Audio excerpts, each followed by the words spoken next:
Tuesdays is known as $2 Tuesdays at WagerTalk.com and SportsMemo.com, where you can get the hottest handicappers best bet or daily package for only $2.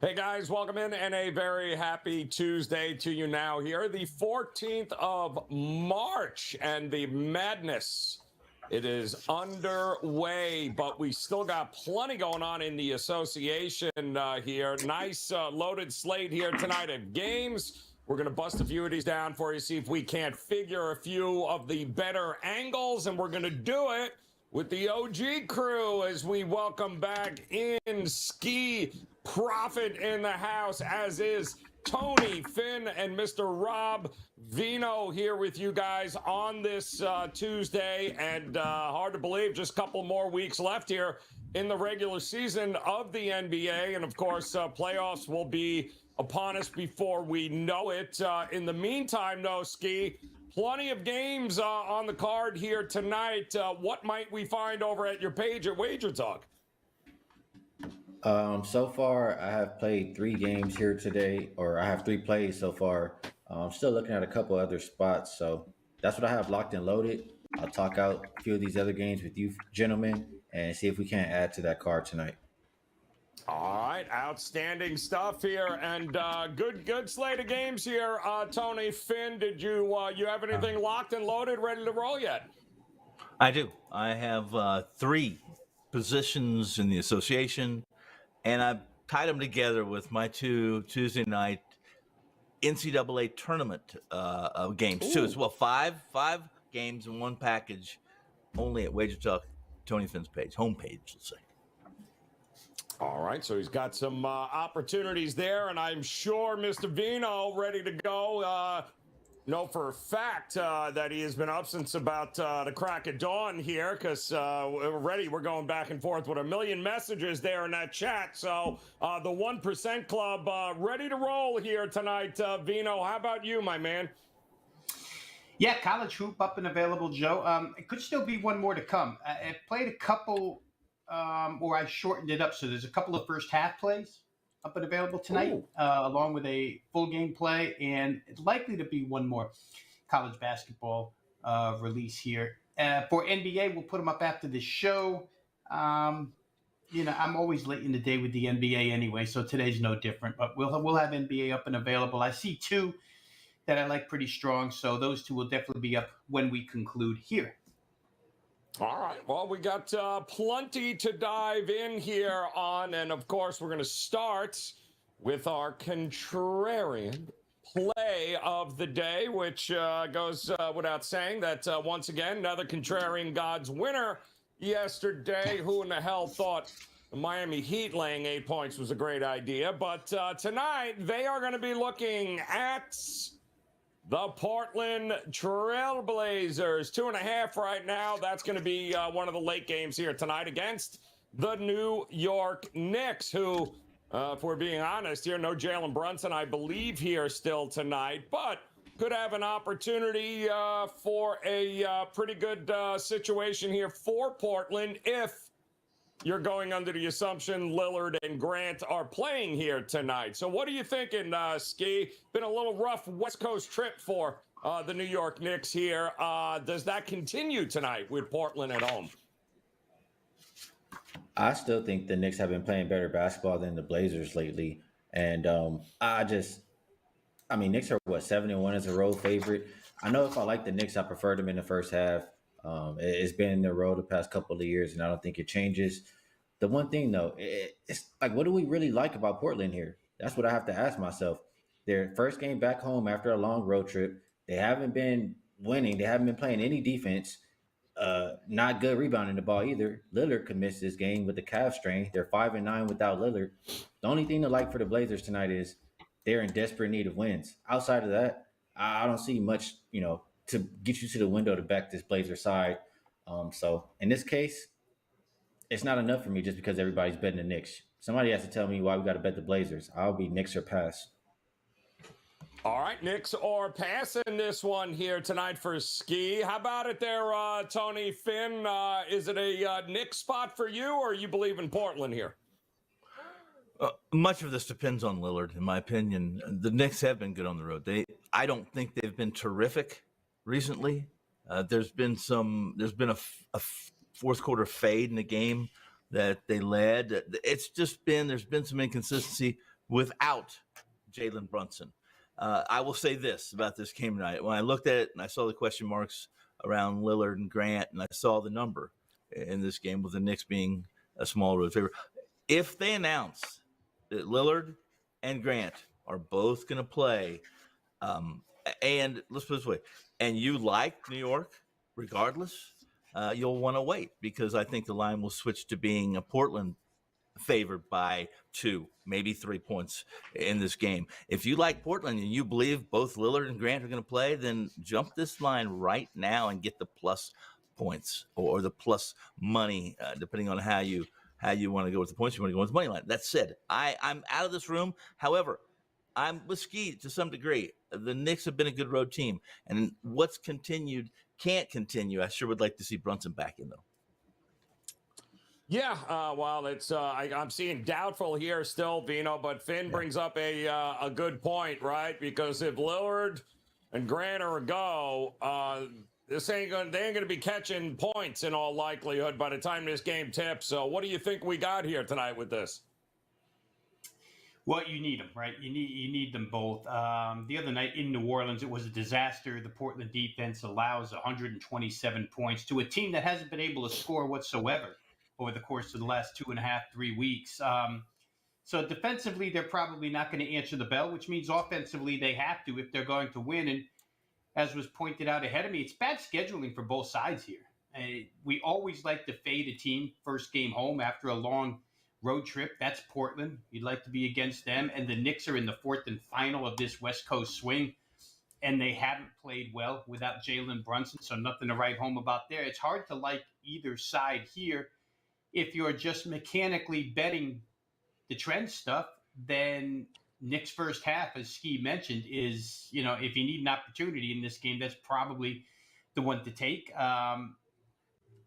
The win against the Lakers the other night was big for the Knicks, so maybe they continue and springboard off of that, Joe, but I really don't want to bank on that because Portland's in a desperate situation here at home. So again, as usual, when we talk these things out, 4:30 East Coast time here, the injury report means everything.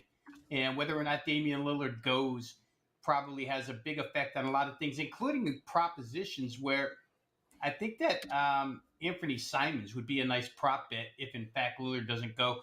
Points have to come from somewhere. Emmanuel Quickly's on the other side here, playing point for the Knicks rather than Jalen Brunson. So I think for the contrarian gods, I'm going to side with – which side are they on? I'm going to side with Portland and hope that Lillard goes. I hope if I'm on their side, they've been on a roll, so I'll be happy. All right, so he's going with the contrarian gods on a rare backing by Rob Vino here. But Portland, +2.5 here. Keep an eye on that injury report, guys, as they're going to take on the New York Knicks. Let's check out a featured matchup here tonight, and one that's going to include the Denver Nuggets taking on the Toronto Raptors, and pretty much a pick 'em price. One I think we're seeing here total is 227. What the hell is going on with Denver? My goodness. Toronto at home, though, in this matchup. Skee, are you does Denver walk into Toronto and handle business, or how are you going to approach this one tonight? Well, Denver, they've lost a few games in a row now, and I know they're not that good on the road. It could be a situation where Denver's kind of, they already have this 1 seed locked up, if I'm not mistaken, in the West Coast. So they could be just trying to stay healthy and not really caring too much about these games, just, wanting to make it with everybody into the playoffs. So if you like Toronto, you have that going for you. I'll say it's the first game back from a long road trip for Toronto as well, but I do think they had 3 days off. Toronto should be the more desperate team here because they are the ones who need those wins. So at the house, I guess I'll lean towards them. They have been playing a better defense, um, but it's not going to be in my pocket. If I'm betting anything in this one, which I did, I took Fred VanVleet under 18.5 points. I know that's cashed 8 of his last 11 games, and just real simple handicap. Everybody saw him firing up the officials after the last game or last couple games, and he's not getting any favors. The last game he just played versus the Lakers, he shot 0 free throws. I think that's going to continue in the near future, and he's going to struggle to put up those points, especially versus a Nuggets team who's top 5 defending at 3, and that's how he scores majority of his points. So if you want to, what I have my money on is Fred VanVleet under 18.5 points. I also think I will lean towards the under on the game. Both teams bottom 10 in pace post All-Star, and just think it will be lower scoring. They shot like close to 40% 8 days ago and barely made it to 231. Right. I think they shoot less than that and stay under 227 tonight. All right, well, not a bad way to look. I mean, it was about a week ago, right? So, Nuggets, do you like them getting back on track here, Tony Finn, against Toronto? Well, they beat Toronto 8 days ago, right? They beat Toronto at ball. And the game was, listen, it was a 6-point margin. I think it was it 118, 113, I think was the final. And those who know Scott Foster, like we know Scott Foster, how he basically made that game. He became the feature attraction in that game late when he ejected Scotty Barnes on a key play and a key possession of the game. And it translates into what? Now we go north of the border. Denver, essentially right now, Toronto is a small favorite. Here's the key here. What I find strange is that this isn't a back-to-back for either team. It's not a back-to-back for Denver, and they rarely will list Murray as questionable unless almost always on a back-to-back, guys. Now he's questionable in this matchup because of that knee, and I'm one of those that, like the injury report, we all know this injury report. We know a lot of times what's going to happen just simply by how they list and the sequence and the situation, et cetera. I'm under the belief that Murray's not going to play, and I'm under the belief that what Skee said is not completely accurate, that Denver hasn't locked up the number one seed. They might as well have 4.5 game lead over Memphis, right, with 12 games or whatever it is to play. That's pretty safe, okay? And they're not going to push Murray. So if you like Toronto here, get them in the pick -1, which I do. I like Toronto here in this situation, especially without Murray. It's going to go to 2 or 3 before tip-off when they announce Murray as inactive, in my opinion. All right, expecting that to come down here. We've got a couple of teams here, Vino, that love playing at home and not that great on the road. 500 for Denver, and we're looking at a Toronto team that has been much better at home, 20-13 this year. So something's got to give. What do you think we're going to get here? Well, I know what we did get, and it took us 68 games to get it. But finally, Michael Malone had a meltdown, and started screaming at his team again. Calling all players, looking for somebody who can play defense. Nuggets have played none of it as of late. Toronto may be holding other teams down point-wise defensively, but they're playing none of it. How many times in an NBA season can you go back 7 games in a row and find a team that's allowed better than 50% from the field, 7 straight games? That's Toronto. No, everybody scores on them when they shoot the basketball because, as was pointed out here, I think by Skee, they play at such a slow tempo, the other team doesn't score in the 130s, but still 52.4, 52.1, 51.2, 50.7, 50, 54.9, and against the Lakers the other night, 56.3% allowed. And it's not just from the field. The three-point arc has been trouble. In those 7 games, 6 times, 40% or better. I mean, come on. This team is not playing any defense whatsoever as far as preventing the other team from getting it in the basket. The way they hold them down is by just going slow. Denver goes slow too, but Denver's way more efficient than is Toronto.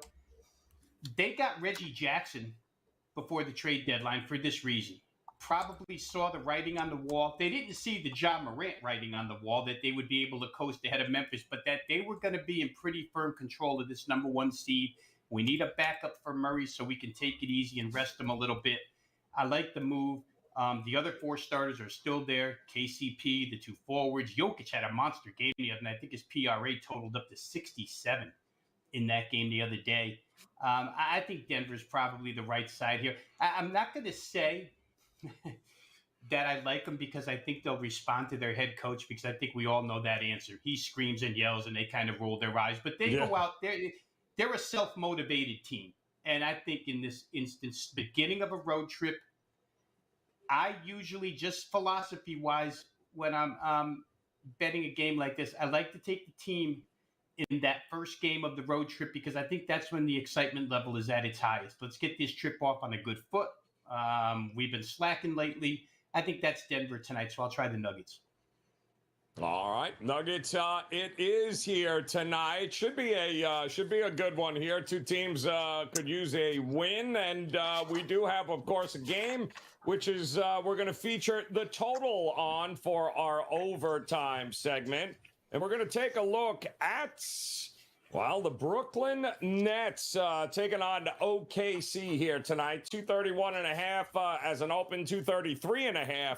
is what we are seeing now. So this is going to be one of the more higher scoring games on the board here tonight from a total perspective. And tough to argue with it, Skee, in the direction it's heading.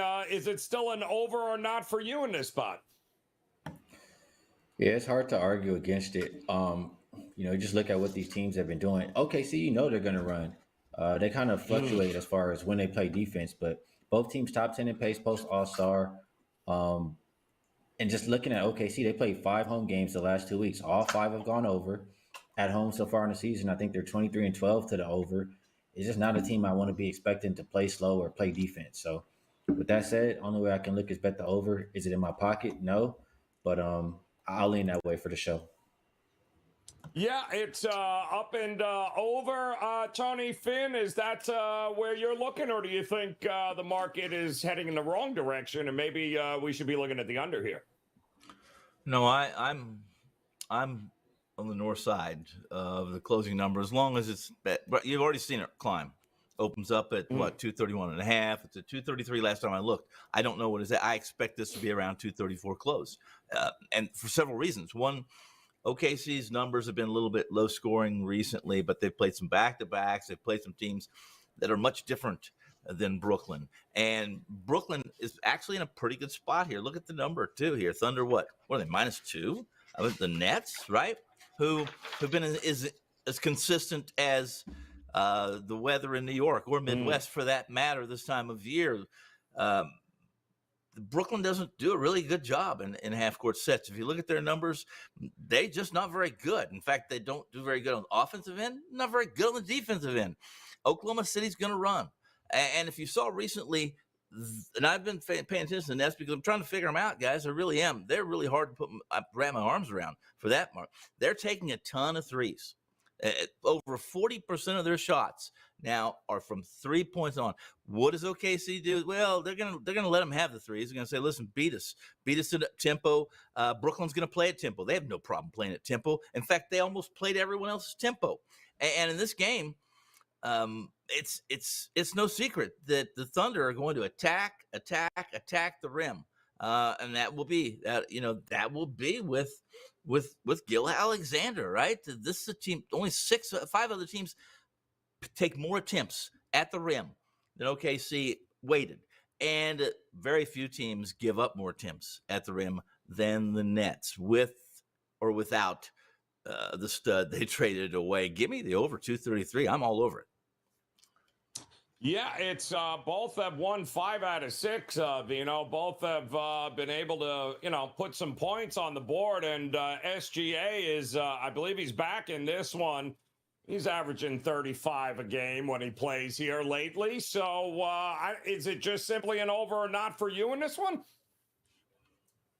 Well, I mean, the matchup would suggest it, right, Joe? I mean, 2 teams with no rim protection whatsoever, because Oklahoma City's not going to stop anybody at the rim. So here comes Bridges, here comes Dinwiddie, here come all the Nets to the rim. And nobody's going to stop either way. It's interesting that OKC has chosen in this set of back-to-backs that they've recently played. Their last 4 games were both 2 sets of back-to-backs to rest SGA in one of those. So the 2 he doesn't play in, they score 101 and 102, average 101 and a half. The 2 he does play in, they average 123 and a half. And as you mentioned, he goes crazy and scores at will. So he is back tonight here. I would have to say there's hardly any way you could logically argue the under here. Brooklyn, as Skee mentioned, was surprising to me when I saw this a week ago, how Jacques Vaughn has turned the tempo and the pace around on this team. They're up and down the floor now. I think over the last 10 games, they ranked 6th fastest in the NBA, which was not the case in the beginning of the year. But with the new group that he has, that's the way they're playing it, kind of small ball. It's exactly the way Oklahoma City plays it. If you're playing overs, all you can ask for is a ton of opportunity, and I think you'll get a ton of opportunity here. And SGA happens to make a ton of his opportunity at the free throw line, which is really good in this case too. So I'll go with the over. All right, up and over it is there with Brooklyn and OKC. Should actually be pretty damn entertaining here. But we got a whole bunch of games on the board, which means we got a whole bunch of dogs. Let's check them out here, Robert. That's my dog. That's my dog. That's my dog. That's my dog. And anybody got to say anything, you let me know. That's my dog. All right, let's check them out here tonight. Detroit dogs, Charlotte, Denver there, Brooklyn. We got the Lakers as a small dog, San Antonio, Phoenix, and the Portland Trailblazers we talked about. So interesting teams here in a dog roll tonight, Skee. Give me one that might be barking for you here. Yeah, I'm going to go ahead and take the little pup, man. Just play no games. I'm taking the Lakers plus the 1 or the minus 105, however you got to do it. I just feel like it's a really important game for both of these teams. They're tied record-wise. I think the winner of this game gets the 8th seed as far as after tonight. And if you look at it's 2 teams kind of going opposite directions here, right? The Lakers have won and covered 7 of their last 10 games. Pelicans 3-7 straight up and against the spread their last 10. Ingram, he's game time decision here. If he's out, that would be a huge loss because he's really been, the main scorer for them. I know CJ's come back to life a little bit the past couple games, but I just think the Lakers match up well with them. You got Vanderbilt to go up against Ingram, and you got maybe Schroeder or some other guys to go and harass CJ McCollum and Anthony Davis to help and defend the paint. So I see the Pelicans struggling to score in this game. I think the Lakers get it done. I've heard Anthony Davis say, it's time to get greedy. It's not time to be satisfied. Show us tonight. Yeah, amen. I mean, if you can't score more points than the damn New Orleans Pelicans, especially if Ingram don't go, I don't know what the hell to tell you there, Lakers. But small number Lakers is going to be Skee's dog. How about you, Finn? Which one of these are you looking at tonight? That's the game I picked for as a dog as well. Same game, much for the same reasons that Skee just outlined. In truth, you mentioned how you mentioned Vanderbilt, for instance, since he's been part of the first 5 for this Lakers team. Go back to when he was inserted in the starting lineup and about 108 points per 100 possessions in non-garbage time per cleaning the glass. That's ranks 3rd. That's the 3rd best rating in the NBA over that span. And they're playing a New Orleans Pelicans team who are averaging since Zion's been absent, only 112 per 100 possessions in non-garbage time. What does that rank? That's not very good. And they rank 25th in offensive efficiency in half-court defense, 94.7. It's a gift, really, tonight, getting the Lakers at a pick or at a point, in my opinion. Not only are they my dog of the day, they're on my official card. Boom. All right. Get her done. We got a couple of votes for the Lakers. Vino, you know the rules. If you come out with Lakers, I'm muting your ass. Tell me exactly where you're going tonight, dear Vino. Come on. I won't come out with Lakers then. I'll go to what's probably I will. the biggest game of the night. and take Phoenix at home plus 1.5. Home underdog. I'll try that. It's back to back for both sides. Milwaukee played what I would consider the more stressful, harder minutes last night. Golden State really had that game in control from the outset. I think they got off to a 29-12 lead. And yes, Phoenix made a small third quarter run, but I don't think Golden State was ever in trouble there. The Sacramento-Milwaukee game was a pretty good tussle back and forth. Giannis, who was on the injury report all day long, does play, scores 46. The line is holding at 1.5, so I'm going to assume that he's playing, but who knows? 15 minutes before tip-off, you could see on a back-to-back, no Giannis, no Middleton, no somebody for Milwaukee, especially since they won last night. And I think Phoenix, for what it's worth, considers Milwaukee a team that has a target on their chest when they play them. It is the team they lost to in the finals. I think that Phoenix kind of remembers that, and they kind of use Milwaukee as a gauge for where they stand. I think they come back here. They lost last night. Milwaukee won last night. We'll play the reversal here. Take the home underdog, Phoenix plus 1.5. All right, Phoenix plus 1.5. No Middleton here tonight for Milwaukee, but yeah, hey, wait until 5 minutes before tip. We'll see who else isn't playing in that matchup. But we do have plenty of games to choose from, so it is time for some best bets here.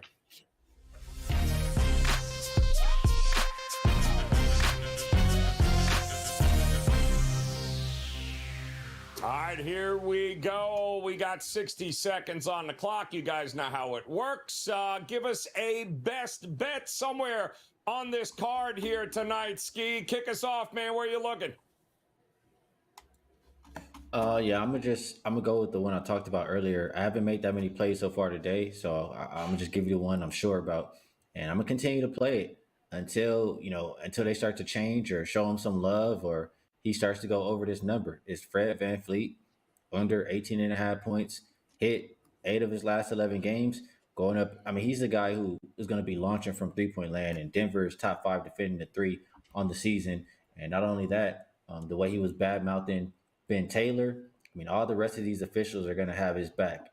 I talked about the last game versus the Lakers, how he didn't even have one free throw attempt. I think that's going to continue in the near future. And if you're not getting to the line, if you're facing teams that are good defending the three, and you're a small guard like that who depends on the three and depends on maybe some free throws, I don't see how you get to 20 points.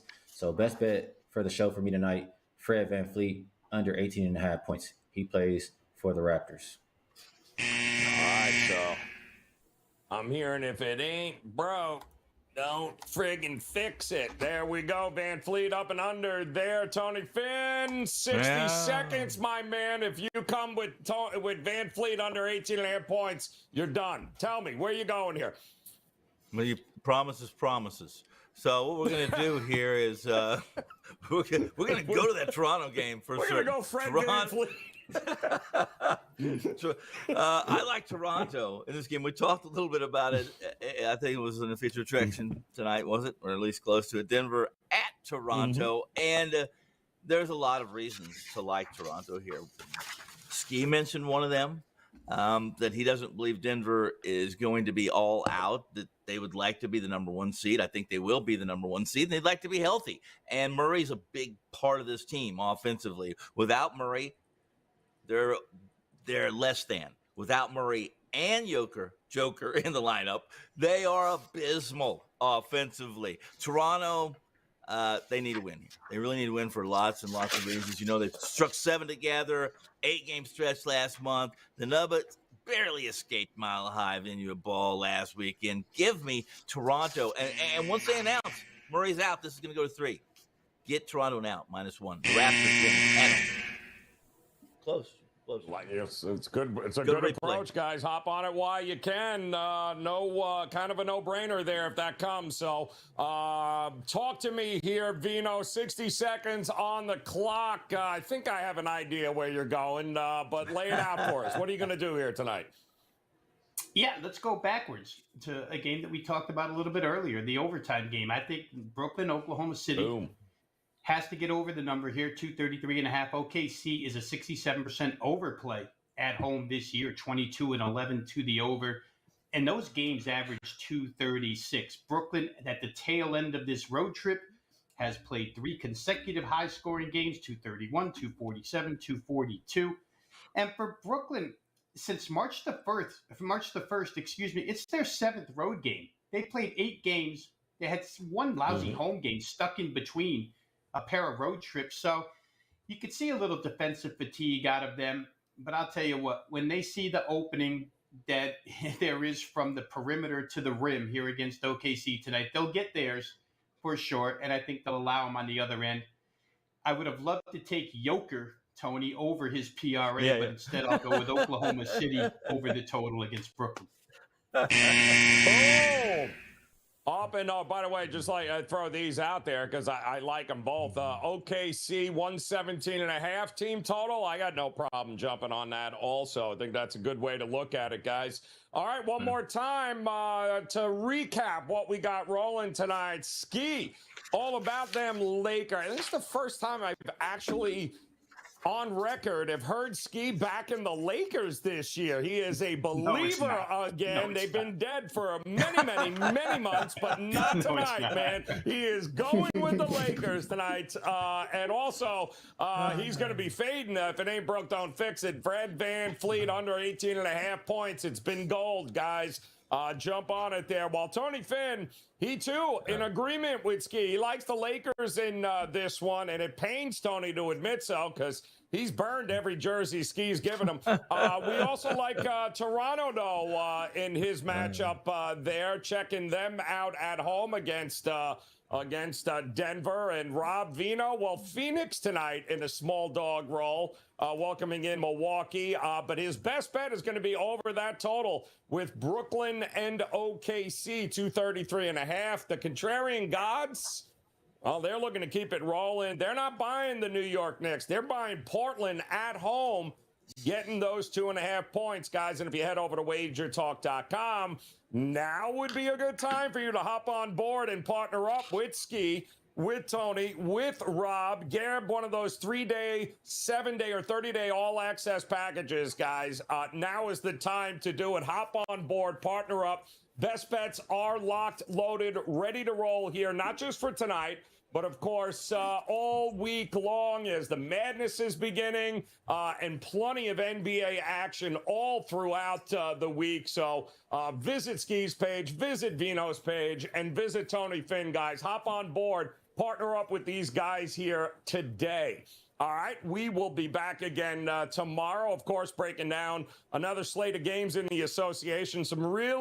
It's crunch time for a lot of teams here in the NBA. This is going to be the final push, so a lot of great games coming up. Come back and join us again tomorrow. We'll do our best to point you in the right direction. Until then, on behalf of Skee, Tony, Finn, Rob, Dino, the OG crew, guys, best of luck with all your plays here tonight. We'll talk to you again tomorrow. Good luck. Tuesdays is known as $2 Tuesdays at WagerTalk.com and SportsMemo.com, where you can get the hottest handicappers, best bet, or daily package for only $2.